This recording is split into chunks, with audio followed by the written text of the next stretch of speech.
Back home from another day working in the mosquito factory. Finally, some time to relax. I've got my toes out, I've got my glass of screwdrivers. Time to watch some good old-fashioned telly.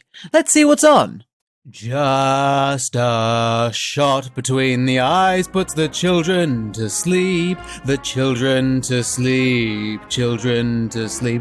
Just a shot between the eyes puts the children to sleep in the most arousing way. Not really in the mood for that. Hello! Welcome to Masktaster, the show that sees 14 medically trained professionals throw their careers away for the chance to win this. A live fox trapped inside a drum.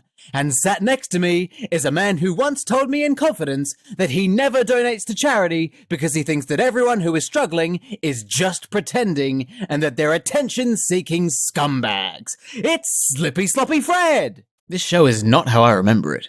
Attention humans! We come from the planet Arborgris 9. We have been observing your planet for eons and have determined that it is of no value to the cosmos. Your pathetic race is not even worth enslaving. We have hence decided that Earth will be eliminated. You have approximately 15 of your Earth minutes to say your goodbyes to your loved ones, and then you will be destroyed.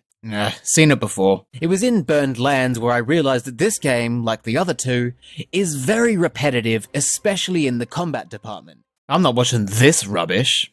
You know what? Maybe I'll just play some Gex. Since I've already played the first Gex, it makes a lot of sense to move on and play Gex 2. But here's the thing I didn't know about Gex 2.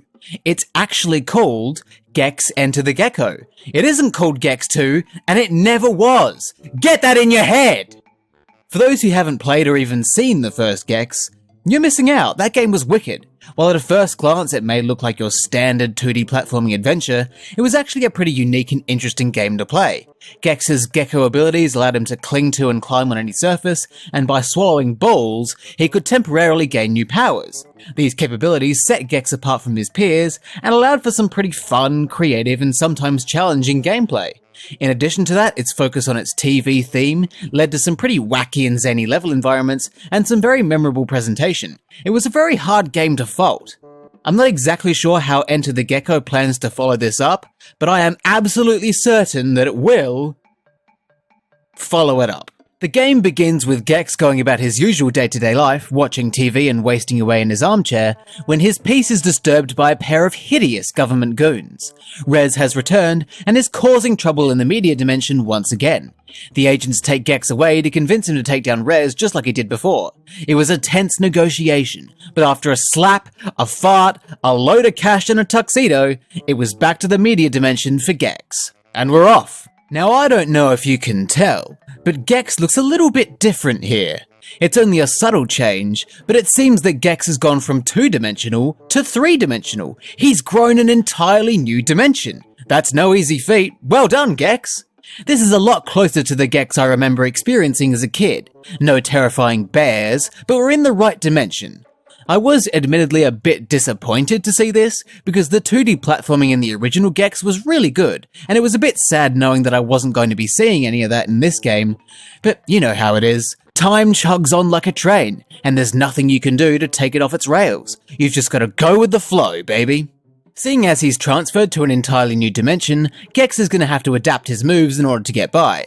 But even though 2D platforming and 3D platforming can feel like they're worlds apart, it didn't actually require that many changes from Gex. I would say his moveset is pretty much exactly the same as it was in the first Gex, it's just been applied to a 3D environment. He still has his jump, he can still use his tail to perform a spring jump, he can still swing his tail to attack, he can still use his tongue and swallow things, it's all still there. We're just adding in a Z-axis to his movement. He can also perform this flying jump kick, but I never used it, mainly because I forgot it existed pretty much immediately after I was told how to use it. Undiagnosed ADHD? Perhaps. But I was never in a situation where performing a flying jump kick was a useful thing to do, and that's accurate for life in general. I remember at school there was a kid who fly kicked a glass door and it smashed, caused quite a scene.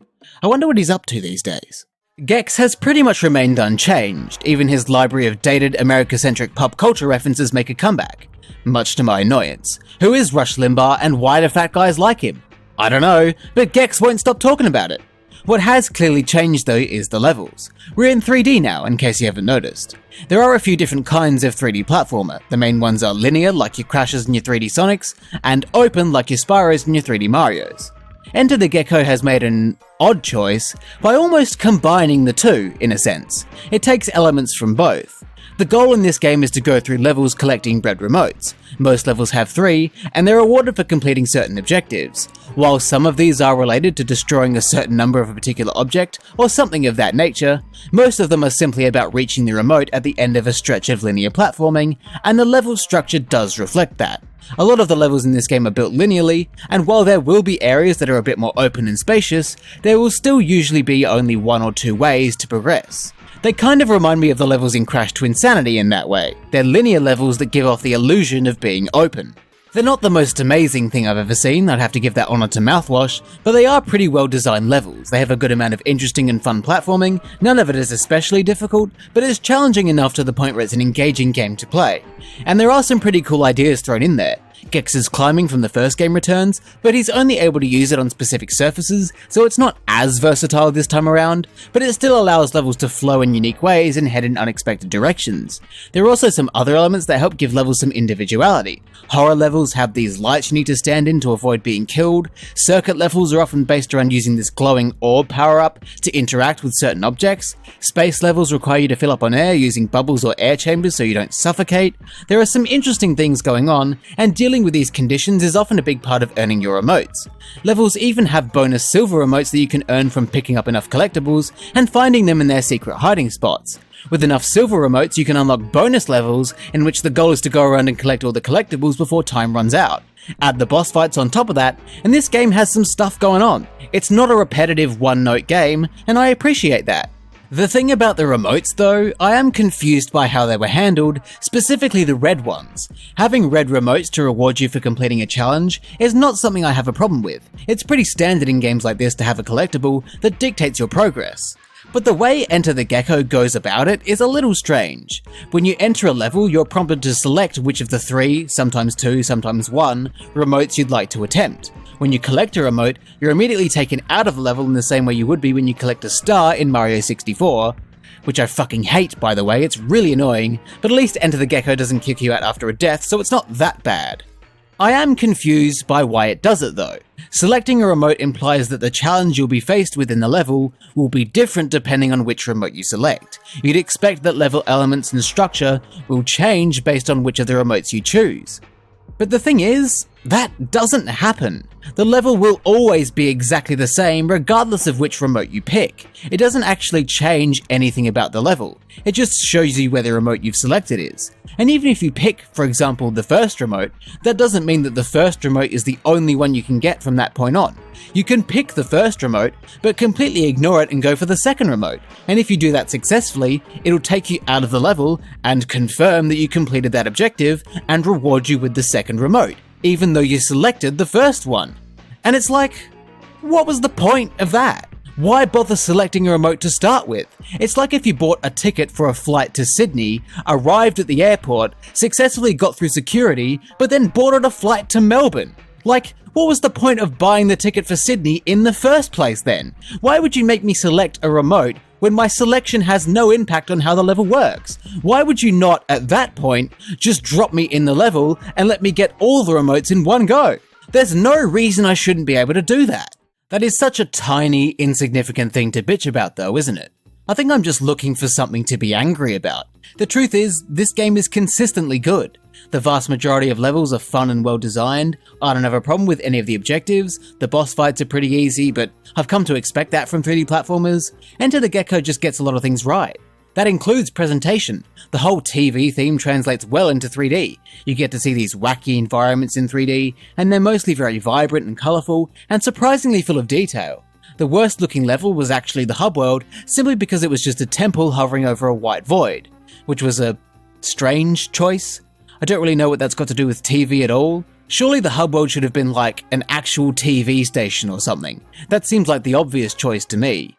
I do think the themes come across better in 3D though, especially horror. The setting is great, the spooky lighting effects help it. It really works, even in a boss fight scenario. I mean, what the fuck is Mushu Pork? Whose demon child conjured up that idea? I even like the way they give Gex an outfit to match his location. They don't always do it, but it's a nice touch when they do. But as I was playing the game, even though Enter the Gecko was completely new to me and I had never played or seen anything from it before, it all felt very familiar, and that's not just because I played Gex 3 briefly in my childhood. And as I got further and further into it, I figured out why that was. I don't know if other people feel this, but to me, Enter the Gecko doesn't feel like a sequel or a follow-up to the first game. Instead, it feels like a 3D recreation of the first game. I know that sounds ridiculous, but let me explain. They have so much in common. Obviously they both star Gex, but I mean beyond that. They basically have the same story. In both games, Rez is causing mayhem in the media dimension, and Gex needs to stop it. They feature very similar level themes: horror, cartoon, prehistoric and jungle-esque, kung fu, sci-fi. These are all themes that appeared in both games. Even the soundtracks are very similar. They're great, but they're similar. Even though they are obviously different games, and I know that they're different games, they don't feel like different games. There's so much they could have done to make Enter the Gecko stand out from the first game beyond adding a third dimension. The world of TV and movies and pop culture is enormous, so I don't understand why they decided to stick with the same themes they used in the first game. You've got bonus levels with unique themes, why weren't they turned into proper level themes? An Indiana Jones level would have been incredible. A level based in what I assume is your typical American city also could have been pretty cool. And think about all the other possibilities. A superhero action level, a spaghetti western level, a cooking show level, the news, where's the rom-com level, Super Nanny? I know there are technically new themes in this game, but in my opinion, Circuit doesn't count as a TV genre. I just feel like there was a lot of potential for some new and really unique ideas, but instead they just used the 3D versions of the same ideas from the first game, and that left me feeling a little bit disappointed. Overall though, it is really hard to be unhappy with this game. Like the first Gex game, Enter the Gecko is really solid across the board, and the only things I would consider negatives are pretty minor issues. The platforming was fun, most of the levels had some really cool and unique ideas going on, and even though the boss fights were pretty pathetic, including the final boss against Rez, I've definitely seen worse. The only thing I can fault this game on is how weirdly similar it is to the first game. The story was pretty much the same thing as before, and Gex's character hasn't really evolved at all either. And the ridiculous amount of pop culture references made it hard to tell if something was supposed to be serious. Like, is Rez actually Gex's father, or were they just jokingly referencing Star Wars? I genuinely have no idea. Seeing mostly the same themes from the first game was also a bit disappointing, but it didn't take away from the experience too much. Gex Enter the Gecko was a pretty good game, and even though it felt like a 3D recreation of the first game, it was still a lot of... Is that a spaceship?